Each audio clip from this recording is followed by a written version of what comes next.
છોટાઉદેપુરમાં દેશી તમંચા સાથે એક ઇસમને એસઓજીએ ઝડપી પાડી તેના વિરુદ્ધ કાયદેસરની કાર્યવાહી હાથ ધરી છે. છોટાઉદેપુર જિલ્લા પોલીસ અધિક્ષક ઇમ્તિયાઝ શેખ દ્વારા જિલ્લામાં ગેરકાયદેસર હથિયાર રાખતા અસામાજિક તત્વો પર કડક નજર રાખીને પરિણામલક્ષી કામગીરી કરવાની સૂચના આપવામાં આવી હતી.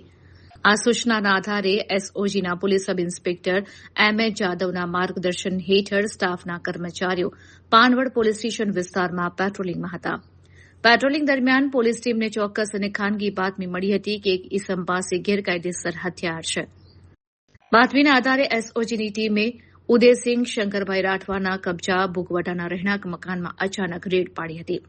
મકાનની તલાશી લેતા ત્યાંથી એક દેશી હાથ બનાવટનો તમંચો મળી આવ્યો હતો, જેને પોલીસે તપાસ અર્થે જપ્ત કર્યો છે.